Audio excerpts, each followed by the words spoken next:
ચલો ભાઈ, તો અત્યાર સુધી આપણે ઓક્સિન અને જિબ્રેલિનની અસરો જોઈ. હવે ત્યાર પછીનો એક વૃદ્ધિ પ્રેરક અંતઃસ્રાવ એટલે કે સાયટોકાઇનિનની વાત કરીએ.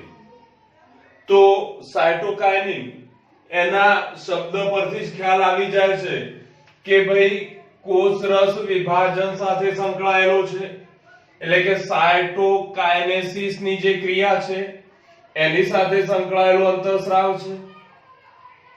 એના શોધની અંદર આપણે જોયું હતું કે તે કાઇનેટિન સ્વરૂપે શોધવામાં આવેલો અને જે એડેનિનનું જે રૂપાંતર છે એટલે કે એડેનિનનું એક રૂપાંતરિત સ્વરૂપ પ્યુરિન જ છે એક પ્રકાર. સાયટોકાઇનિન એ પોતે સ્વયં વિખંડનીય પદાર્થ છે એટલે પોતે જ વિભાજન પામવાને માટે પ્રેરક બનાવે છે. શામાંથી મેળવવામાં આવ્યો હતો? તો હેરિંગ માછલીના શુક્રકોષના ડીએનએ માંથી. બરાબર. આના વિશે મેં તમને અગાઉ વાત કરી દીધી છે કે ભાઈ કેવી રીતે સાયટોકાઇનિન્સ કજિન્સે શોધ્યા હતા. અચાનક શોધાયેલા છે. પર્ટિક્યુલર સાયટોકાઇનિન્સ માટે જે કામ નહોતા કરતા, પણ એ તમાકુના કેલસને તૈયાર કરી રહ્યા હતા, નહોતું થતું, પણ અચાનક આ હેરિંગના શુક્રકોષ પડ્યા અને એમાંથી સાયટોકાઇનિન બન્યું હશે. આ તો એક કલ્પના છે કે ભાઈ આવું થયું હશે. ઓકે. હવે એની અગત્યતાની વાત કરીએ તો કાઇનેટિન એ કુદરતી રીતે વનસ્પતિઓમાં પ્રાપ્ત થતા નથી. પ્રાણીઓમાં છે પણ વનસ્પતિમાં કુદરતી રીતે નથી. પણ વનસ્પતિમાં એનું એક રૂપાંતરિત સ્વરૂપ સાયટોકાઇનિનનું એ જીએટીન છે. એટલે હા, આ એક બાબત પણ ધ્યાનમાં રાખજો. જેમ જિબ્રેલિન છે એ એક રસાયણ નથી, 100 રસાયણો Ga1 Ga2 Ga3 Ga4 100 રસાયણોનો સમૂહ છે. એ રીતે ઓક્સિન, સાયટોકાઇનિન આ બધા કોઈ એક રસાયણનું નામ નથી. ઓક્સિન એટલે એક ઓક્સિન નહીં, IA એ પણ ઓક્સિન, IBA એ પણ ઓક્સિન, 2,4-D એ પણ ઓક્સિન, Na એ પણ ઓક્સિન. એ રીતે સાયટોકાઇનિન્સ પણ રસાયણોનો સમૂહ છે. ઘણા બધા સાયટોકાઇનિન્સ છે જે સાયટોકાઇનેસિસની ક્રિયાને પ્રેરે. એ બધા સાયટોકાઇનિન. બરાબર. ધ્યાનમાં રાખજો, આ ઘણા ખરા વિદ્યાર્થીઓને મિસઅન્ડરસ્ટેન્ડિંગ થતી હોય છે.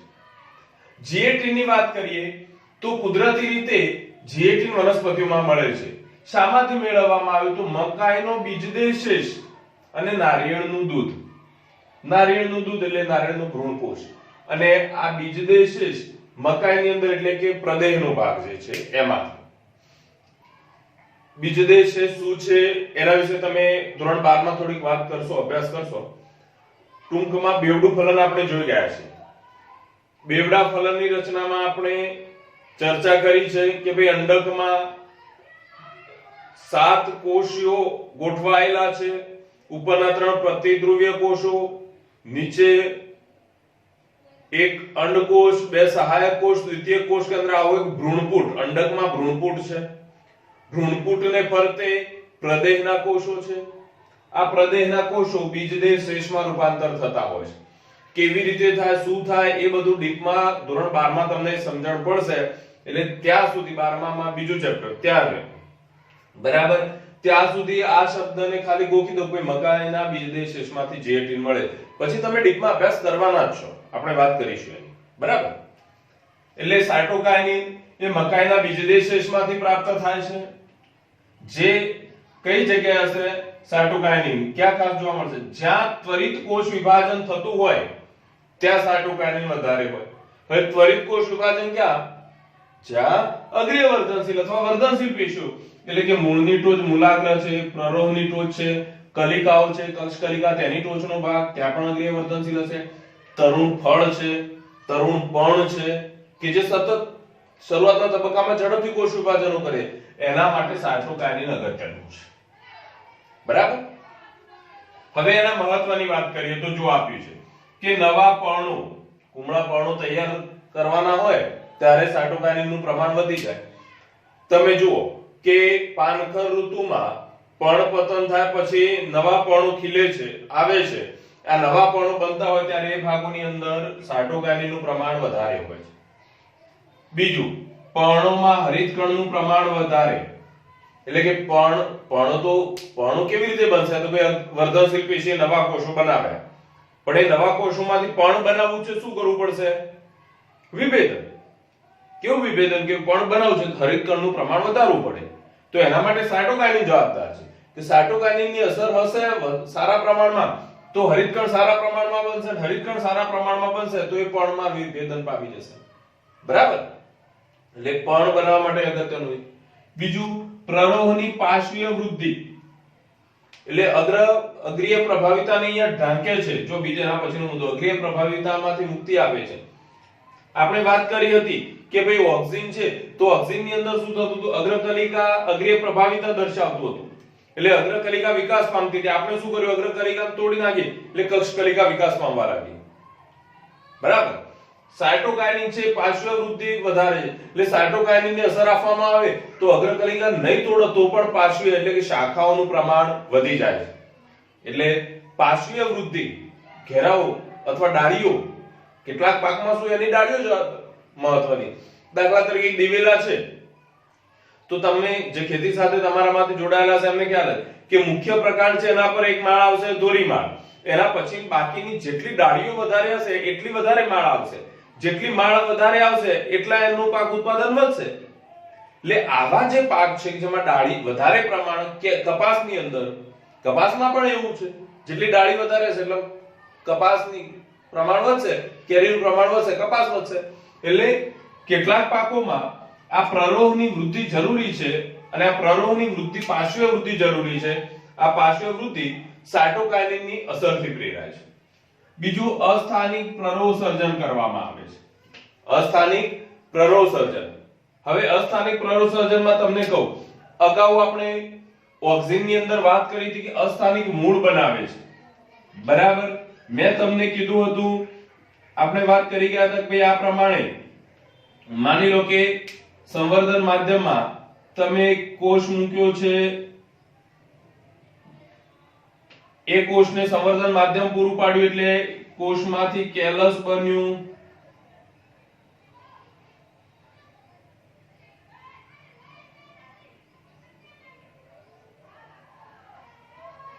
હવે કેલસના ટુકડા કર્યા અને એ ટુકડો, દરેક ટુકડો એ અલગ ટેસ્ટ ટ્યુબમાં અથવા અલગ પાત્રમાં આપણે લઈ લીધો.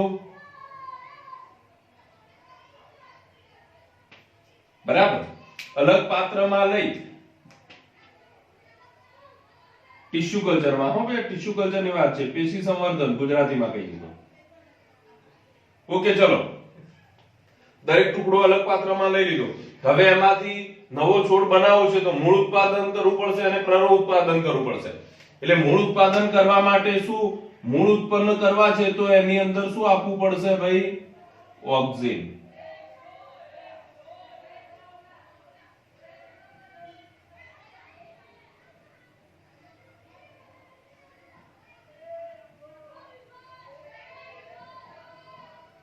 ઓક્સિન ઊંચા પ્રમાણમાં આપીશું ત્યારે શું ઉત્પાદન થશે? મૂળ ઉત્પાદન. બરાબર છે? સાયટોકાઇનિન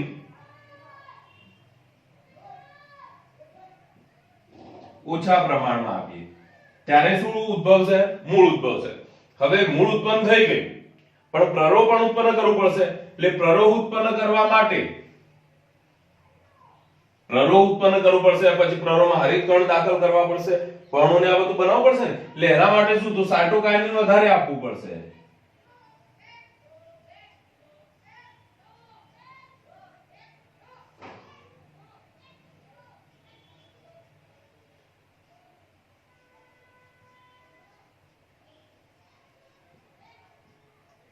સાયટોકાઇનિન વધારે હોય ને ઓક્સિન ઓછું હોય તો શું ઉત્પન્ન થશે ભાઈ? પ્રરોહમાં વિભેદન પામશે. એટલે ટિશ્યુ કલ્ચરની અંદર પેશી સંવર્ધનમાં સાયટોકાઇનિન અને ઓક્સિનનું પ્રમાણ, એનો ગુણોત્તર કેટલો રાખવામાં આવે છે એના આધારે મૂળ ઉત્પન્ન કરવા અને પ્રરોહ ઉત્પન્ન કરવા એ નક્કી કરી શકાય છે. ધ્યાનમાં રાખજો આ બાબત. ડાયરેક્ટ નથી આપી, ઇનડાયરેક્ટ બંનેમાં થઈને ભેગી થઈ જાય. ત્યાર પછી તો ભાઈ પોષક દ્રવ્યોના વિતરણને પ્રેરે. પોષક દ્રવ્યો જે જમીનમાંથી શોષાય છે વનસ્પતિએ, એને દરેક ભાગના અંદર પૂરતા પ્રમાણમાં સરખી રીતે પહોંચાડવા, જે ભાગને જેટલી જરૂર છે એ મુજબ તો એ કામ કોણ કરે છે? તો એ સાયટોકાઇનિન કરે છે. હવે સાયટોકાઇનિનને કારણે બધા ભાગમાં પૂરતા પ્રમાણમાં પોષક દ્રવ્યો પહોંચે, પરિણામે શું થાય? તો ભાઈ પર્ણપતન ટાળે, ફળપતન ટાળે, એટલે અનિયમિત જો પર્ણપતન થઈ જતું હોય અચાનક તો એને ટાળશે, કારણ કે પોષક દ્રવ્યો મળશે, પછી પર્ણપતન નહીં થાય. સેમ એ પ્રમાણે ફળપતન છે, પુષ્પપતન છે, આ બધાને રોકે છે. એટલે સાયટોકાઇનિનની અગત્યતાની અંદર તમારે આટલી બાબત ધ્યાન ઉપર રાખવાની. પણ આ બાબત કે ભાઈ મૂળ ઉત્પન્ન કરવા માટે ઓક્સિન અને પ્રરોહ તંત્રમાં વિભેદન થવા માટે સાયટોકાઇનિન જરૂરી છે. બીજું એના શબ્દ પરથી તમે એની અસર જોઈ શકો. સાયટોકાઇનેસિસ, કોષ રસ વિભાજન, મતલબ જ્યાં કોષ વિભાજન થતું હોય એ દરેક જગ્યાએ સાયટોકાઇનિન જોવા મળતું હોય છે. બરાબર. સાયટોકાઇનિનની અસરોમાં તમારે આટલી બાબત ખાસ ધ્યાન પર રાખવાની.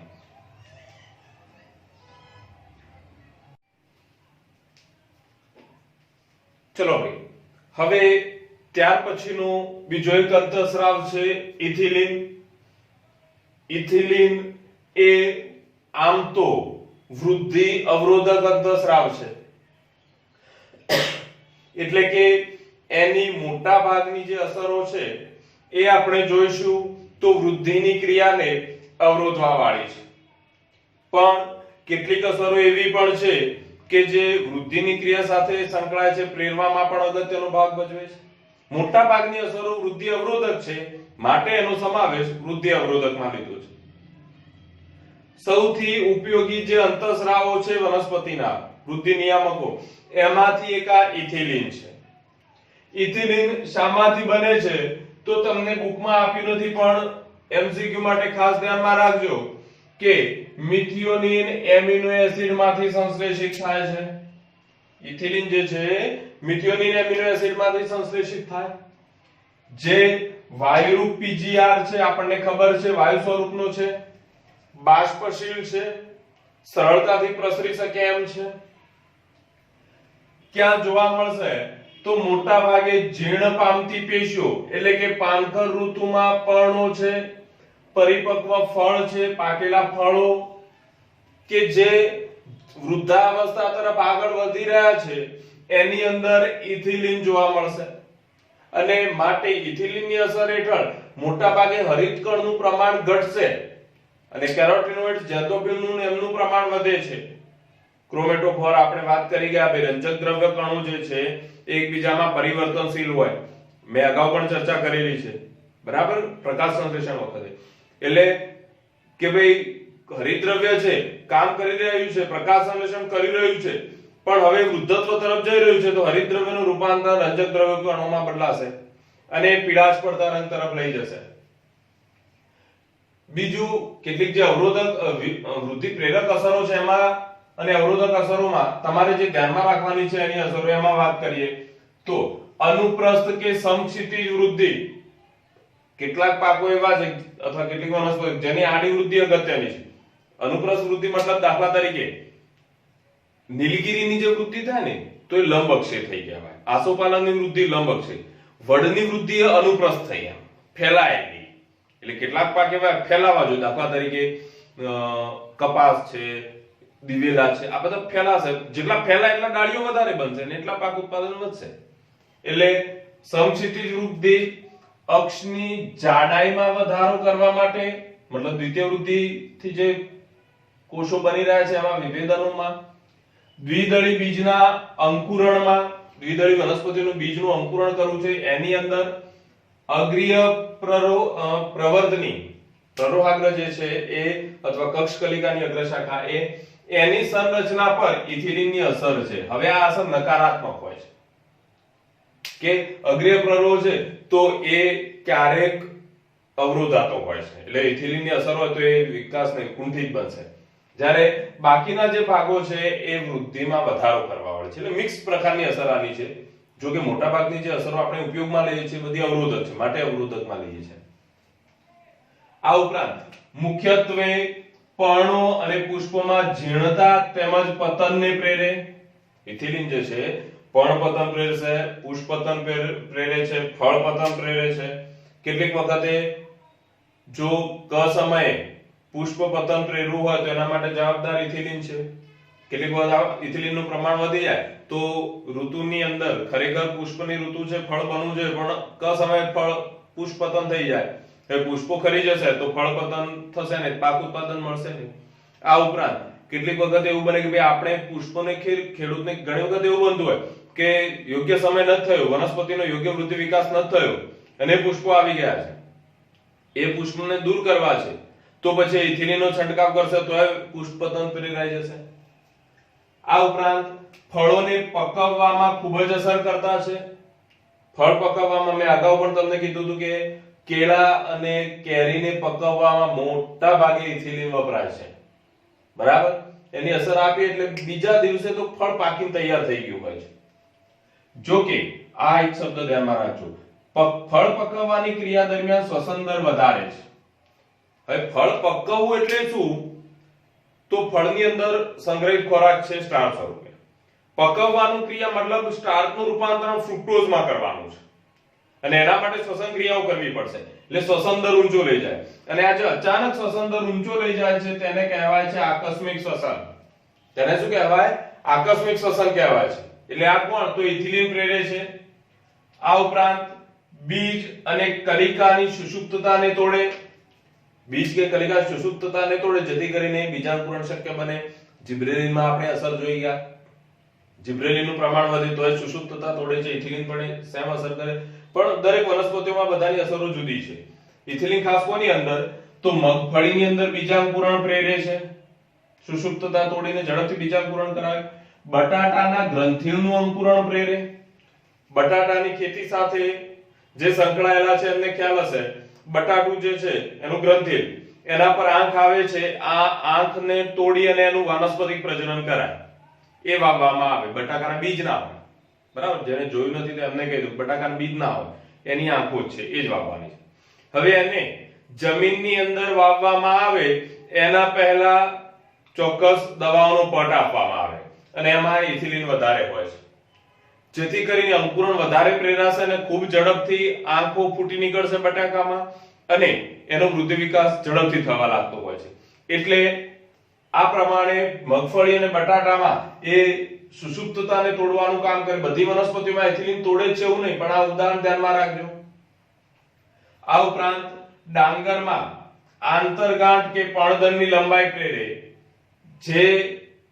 જેના કારણે શું થાય છે? તો પર્ણો અને પ્રરોહના ઉપરી ભાગો છે એ પાણીથી ઉપર આવી જાય, બરાબર છે. ડાંગરની અંદર શું? આંતરગાંઠની લંબાઈ વધારે. હવે ડાંગર કે ચોખાનું ખેતર જો કોઈ જોયું હશે તો ખ્યાલ હશે કે એમાં શું કામ? પાણી ભરી રાખવામાં આવે. હવે પાણી ભરેલું હશે તો પ્રરોહનો કે પર્ણનો જે ભાગ પાણીમાં હશે એને પ્રમાણમાં સૂર્યપ્રકાશ ઓછો મળશે, પ્રકાશ સંશ્લેષણ ઓછું થશે અને કોહવાટ પણ થાય. પણ ઇથિલિનની અસર મળી જાય છે જેના કારણે શું થાય? પ્રરોહ ઝડપથી વિકાસ પામીને પાણી બહાર આવતો રહે, પર્ણોને બહાર લાવી દે એટલે પ્રકાશ વધારે મળે, એટલે પ્રકાશ સંશ્લેષણનો દર ઊંચો જાય. જેટલો દર ઊંચો જાય એટલો વૃદ્ધિ વિકાસ સારો થાય, ફળ ઉત્પાદન વધે. એટલે એના માટે ઇથિલિન અસર કરતા છે. ત્યાર પછી મૂળની વૃદ્ધિ અને મૂળરોમ નિર્માણને પ્રેરે. મૂળતંત્રનો વિકાસ એટલે મૂળ માટે જો ઓક્સિન પણ કામ કરે, ઇથિલિન પણ કામ કરી રહ્યું છે મૂળનું ડેવલપમેન્ટ. પણ ઓક્સિન શું કામ કરે? અસ્થાનિક મૂળ ઉત્પન્ન કરવાનું, જ્યારે ઇથિલિન શું કરે? મૂળની વૃદ્ધિ આગળ લઈ જવાનું, મૂળરોમ વધારે બનાવે, જેના પરિણામે શું થાય? મૂળની શોષણ સપાટી વધે. ભાઈ જેના પરિણામે મૂળની શોષણ સપાટી વધે. આપણને ખબર છે કે મૂળ રોમનું મુખ્ય કાર્ય શું? તો એ પાણી ખનિજ ક્ષારનું શોષણ કરવાનું, એટલે શોષણ સપાટીમાં વધારો કરે. આ ઉપરાંત અનાનસમાં પુષ્પ સર્જનની શરૂઆત કરવા માટે ઇથિલિન અગત્યનો ભાગ ભજવે છે. ઇથિલિનની અસર આપવામાં આવે તો પુષ્પ સર્જન ઝડપથી થાય છે, પરિણામે ફળને યોગ્ય સમયે પરિપક્વતા તરફ લઈ જવાય. કેટલીક વાર શું થાય કે સીઝન આવી ગઈ છે પણ હજુ પુષ્પ નિર્માણ થતા નથી, વૃદ્ધિમાં છે વનસ્પતિ, તો પછી સીઝન જે કારણ કે પુષ્પ નિર્માણ થવું, ફળ બનવું, આ બધા ઉપર તાપમાન સીધી અસર કરે. હવે તાપમાન પુષ્પ નિર્માણ માટે યોગ્ય છે પણ વનસ્પતિમાં હજુ પુષ્પ આવ્યા નથી, એટલે શું થાય કે જો એ ચોક્કસ સમયગાળામાં પુષ્પો નહીં આવે તો તાપમાન ધીમે ધીમે વધવા લાગશે અથવા તાપમાનમાં ફેરફાર થાય. એ ફેરફાર થાય અને પછી પુષ્પ આવે તો જેવો જોઈએ એવો પાક આપણને પ્રાપ્ત થાય નહીં. એટલે ચોક્કસ સમયગાળાની અંદર વનસ્પતિની અંદર પુષ્પ નિર્માણ થવું જરૂરી છે. એટલે એના માટે શું કરવાનું, જો એવું લાગે તો અનાનસમાં ઇથિલિનની અસર આપવામાં આવે, જેથી કરીને શું થઈ જાય, પુષ્પ સર્જન ઝડપથી થાય. હવે પુષ્પ સર્જન થાય જેના પરિણામે ફળને યોગ્ય સમય પરિપક્વતા તરફ લઈ જવામાં આવે. યોગ્ય સમય ફળ પરિપક્વ થાય તો પછી માર્કેટની અંદર એની વેલ્યુ સારી મળશે. આ ઉપરાંત આંબામાં પુષ્પ સર્જન પ્રેરે. આંબાની અંદર પણ પુષ્પો એનો મોર ઉત્પન્ન કરવા માટે ઇથિલિન અગત્યનું છે. આમ તમે જુઓ તો ઘણી બધી દેહધાર્મિક ક્રિયાઓનું નિયમન કરે છે, માટે સૌથી વધુ ઉપયોગી પીજીઆર પ્લાન્ટ ગ્રોથ રેગ્યુલેટર છે. આ સૌથી વધારે ઉપયોગમાં ઇથિલિન લેવાય, કારણ કે તમે અને વૃદ્ધિ અવરોધક, ભલે એને અવરોધકમાં લેવામાં આવતો, પણ કેટલીક વનસ્પતિઓ પર એની વૃદ્ધિ પ્રેરક અસરો પણ છે. આપણે આ બધી વૃદ્ધિ પ્રેરક પણ છે એની વાત કરી. તમે સાહેબ અવરોધક કહો છો અને બધી આ તો અસર વાત વૃદ્ધિ પ્રેરક નહીં કરાય. જે પર્ણપતન, પુષ્પપતન, ફળપતન છે ને એ મોટું કામ કરી રહ્યું છે. એની ખૂબ અસર ઇથિલિન દરેક વનસ્પતિ પર આ સેમ અસર બતાવે. બાકીની અસરો ચોક્કસ વનસ્પતિ હોય. અંકુરણ છે તો સુષુપ્તા દુર્ગા મગફળીમાં અને બટાકામાં એમાં જ બતાવશે, બધામાં સેમ નહીં બતાવે. પણ ફળપતન, પર્ણપતન એ છે ને એ તો બધી વનસ્પતિઓમાં ઇથિલિન થી જ થતું હોય છે. ત્યાર પછી તો ભાઈ ઇથિલિન નો આપણે જે ખેડૂત ઉપયોગ કરે છે એ તેનું સ્વરૂપ ઇથોફોન છે અથવા એથિફોન, જે જલીય દ્રાવણની અંદર આપવામાં આવે, પાણીની અંદર ઓગાળી તો એ તરત શોષણ પામે છે અને વનસ્પતિમાં વહન થઈ જાય, ઝડપથી શોષણ પામીને વહન થઈ જશે અને ધીમે ધીમે આ ઇથોફોનમાંથી ઇથિલિન મુક્ત થતું જાય છે. તાત્કાલિક સીધું ઇથિલિન નથી આપવામાં આવે ઇથિફોન. એ ઇથિફોન ધીમે ધીમે ઇથિલિન મુક્ત કરતું જાય, કારણ કે આ તો બાષ્પશીલ છે. ઓકે, પરિણામે ટામેટા છે, સફરજન છે, આવા ફળોની અંદર પરિપક્વતાને વેગ મળે, ઝડપથી પરિપક્વ બનશે, ઝડપથી પાકશે તો માર્કેટની અંદર જે પ્રમાણે જરૂરિયાત છે એ પ્રમાણે પ્રાપ્ત થશે. આ ઉપરાંત પુષ્પ ફળ પતનની ક્રિયાને પ્રેરે છે. પુષ્પ પ્રેરે, ફળ પતનને પ્રેરે. પતન ક્રિયામાં તો આપણે વાત કરી છે, આ ખૂબ અગત્યનું છે. ઓકે, ફરીથી કહું, ટામેટા, સફરજન જેવા ફળોની અંદર પરિપક્વતાનો વેગ કેમ વધારવો પડે છે? કારણ કે તમે જો કે ભાઈ સીઝનની અંદર સફરજન જોશો ને પાકેલા તો એનો ભાવ ચલો 100 રૂપિયા છે. કેરી, ચલો કેરીની ઉદાહરણ આપું કે સેમ એ પ્રકારે પણ સફરજનની જ વાત કરીએ, ચલો સીઝનની અંદર 100 રૂપિયા ભાવ છે, 50 રૂપિયા સસ્તા છે તો 50 રૂપિયા. ઓકે, પણ આઉટ સીઝનમાં એ સફરજન લેવા જઈએ તો સાહેબ 100-150 રૂપિયા થાય. ઓકે, હવે આઉટ સીઝનની અંદર સફરજન લેવા છે તો એનો મતલબ સફરજન ધીમે ધીમે પાકવા જોઈએ. નિયમિત રીતે પાકશે તો એ નિયમિત દરમાં પાકી જશે. એટલે ધીમે ધીમે પાકવા માટે, પરિપક્વતાનો વેગ વધારવા માટે આ કામ કરવામાં આવે. આઉટ સીઝનની અંદર સફરજન બેઠા છે, ઇથિલિન આપી દે એટલે ઝડપથી પાકી જાય. શું થાય? ઝડપથી પાકશે તો સીઝન આવે એના પહેલા તમે જુઓ કે કેરી છે, દ્રાક્ષ છે, સફરજન, આ બધે મોટા ભાગના ફળ સીઝન આવે ને એના પહેલા માર્કેટની અંદર આવી જાય છે. તો ક્યાંથી આવતા હશે? તો એની અંદર આ ઇથિલિનની અસર આપવામાં આવે એટલે ઝડપથી પાકીને તૈયાર થઈ જાય. આપણને સારું લાગે કે સારું સરસ દેખાય, પણ એક્ચ્યુઅલી જ્યારે તમે એને ખોરાકમાં લેશો ને ત્યારે એટલો જે ઓરિજિનલ સ્વાદ છે એ નથી આવતો. કેમ? કારણ કે આપણે કૃત્રિમ રીતે પકવ્યા છે, કુદરતી રીતે નહીં. પણ આપણે શું કે શોમાં સારા છે એટલે આપણે ખરીદી લેતા હોય, એટલે ઝડપથી પકવવા માટે આ ઇથિલિનની અસર આપવામાં આવે છે. બીજું, કાકડીની અંદર માદા પુષ્પોની સંખ્યા વધારે છે જેથી પાક ઉત્પાદન વધે. કાકડી આપણને ખબર છે કે ભાઈ એકલિંગી વનસ્પતિ છે, નર પુષ્પો અલગ, માદા પુષ્પો અલગ છોડ ઉપર ઉત્પન્ન થાય છે. હવે આપણે જે ભાગ એનો ખોરાક તરીકે ઉપયોગમાં લેવાનો છે એ એના માદા, એનો ફળનો ભાગ છે અને ફળ ક્યાં? તો માદા પુષ્પો ઉપર ઉત્પન્ન થશે. એટલે માદા છોડ હોય એને ઇથિલિનની અસર આપવામાં આવે તો માદા પુષ્પોની સંખ્યા વધે. જેટલી માદા પુષ્પોની સંખ્યા વધી એટલી તેની ઉત્પાદકતા વધી. બરાબર? એટલે ઇથિલિનની અસરોની અંદર મેં તમને કહું તો ખૂબ વ્યવસ્થિત તૈયાર કરજો. બધી ઘણી આમાં ખૂબ અસરો છે, જુદી જુદી. વૃદ્ધિ પ્રેરક છે, વૃદ્ધિ અવરોધક છે. એટલે મિસગાઈડ ન થાવ એ રીતે તમામ અસરોને બરાબર વ્યવસ્થિત તૈયાર કરજો. પ્રશ્નની દ્રષ્ટિએ તો 3 માર્ક્સમાં પૂછી શકે એમ છે, પણ એનાથી વધારે તમને કહું કે આમાં એમસીક્યુ ઘણા બધા એટલે ખાસ તૈયારી કરજો ભાઈ આની ઇથિલિનની.